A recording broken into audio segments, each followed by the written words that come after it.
Shalom, selamat pagi, salam sejahtera untuk kita semua. Saya berdoa kiranya kita semua ada dalam perlindungan dan kasih setia Tuhan. Amin. Mari kita meminta pimpinan Tuhan di dalam doa sebelum kita renungkan makanan rohani pagi ini dan memulai hari. Mari kita berdoa. Tuhan Yesus yang selalu baik dalam hidup kami, kami mengucap syukur untuk segala rahmat, kebaikan, kemurahan-Mu dalam hidup kami. Dan pagi ini kami mau memulai pagi ini dengan pimpinan-Mu Tuhan. Kami perlu Engkau untuk menguasai hidup kami, menolong kami dalam segala keputusan-keputusan yang harus kami ambil dalam setiap pekerjaan dan juga hal-hal yang harus kami kerjakan hari ini. Kami rindu kuasa-Mu menolong kami, memampukan kami menjadi anak-anak Tuhan yang senantiasa semakin berkenan di hadapan-Mu. Terima kasih Tuhan, kami siap mendengar, jadi pelaku firman dan rindu melakukan segala firman-Mu dalam kehidupan kami. Haleluya, terpujilah nama-Mu. Amin.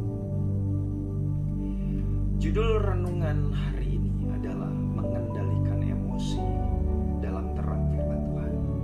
Natsnya terambil dari Amsal 16 ayat 32. Bapak Ibu Saudara, dalam kehidupan kita sehari-hari, tentu kita sering dihadapkan dengan berbagai situasi yang bisa memancing emosi, betul? Mulai dari kemacetan lalu lintas, perbedaan pendapat, hingga kesulitan di tempat kerja atau di rumah sekalipun. Mengendalikan emosi bukanlah tugas yang mudah. Namun sebagai orang percaya, kita dipanggil untuk hidup dalam kasih dan damai. Yang berarti kita perlu belajar untuk mengendalikan emosi kita dengan bijak. Salah satu ayat Alkitab yang sering menjadi pegangan dalam hal ini adalah Amsal 16 ayat 32.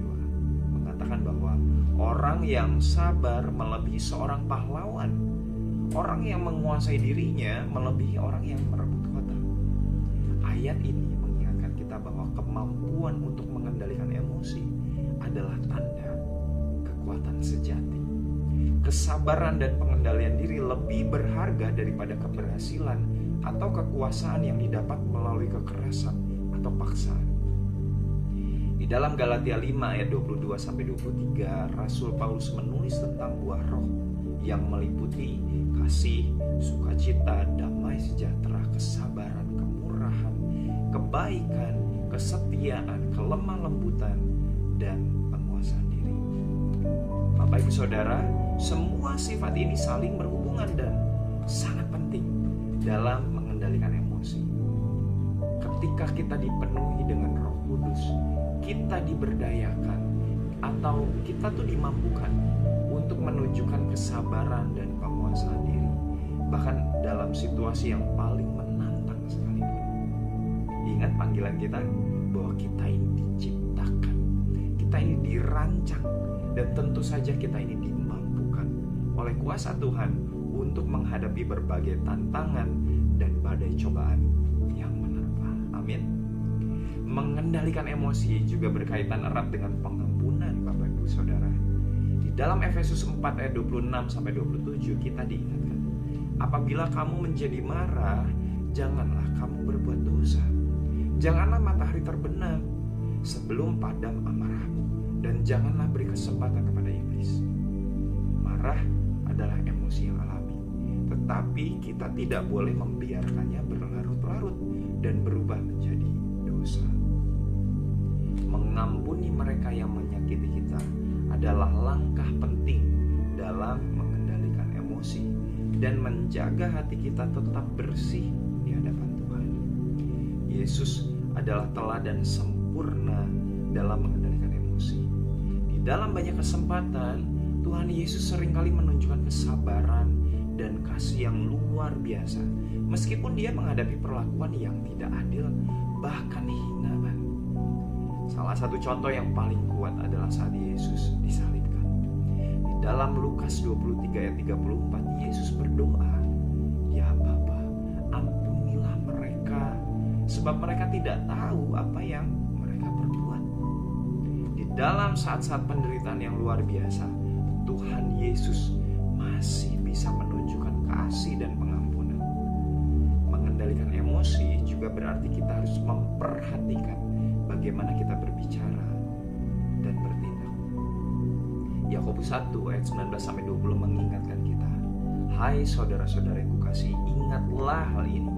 Setiap orang hendaklah cepat untuk mendengar, tetapi lambat untuk berkata-kata, dan juga lambat untuk marah. Sebab amarah manusia tidak mengerjakan kebenaran di hadapan Allah. Kita dipanggil untuk mendengarkan lebih banyak, berbicara dengan bijak, dan menahan diri dari kemarahan yang tidak terkendali. Dalam menjalani proses ini, doa adalah kunci penting. Dalam Filipi 4 ayat 6-7 kita diingatkan untuk tidak khawatir tentang apapun, tetapi dalam segala hal melalui doa dan permohonan dengan ucapan syukur, mari kita menyampaikan permintaan kita kepada Tuhan. Damai sejahtera Allah yang melampaui segala akal akan menjaga hati kita, menjaga pikiran kita di dalam Kristus Yesus. Dan melalui doa, kita dapat menyerahkan emosi kita kepada Tuhan dan memohon kekuatan untuk mengendalikannya. Akhirnya, saudara-saudara, kita harus ingat bahwa mengendalikan emosi adalah proses yang berkelanjutan. Hal itu membutuhkan ketekunan di dalam doa dan tentu saja ketergantungan pada Roh Kudus. Dengan terus mendekat kepada Tuhan dan membiarkan Dia bekerja di dalam hati kita, kita dapat belajar untuk mengendalikan emosi kita dan hidup dalam damai sejahtera dan kasih yang sejati. Amin. Selamat menjalani hari ini dengan kuasa Roh Kudus yang memampukan kita untuk menjadi para pemenang atas emosi kita. Tuhan Yesus memberkati kita semua.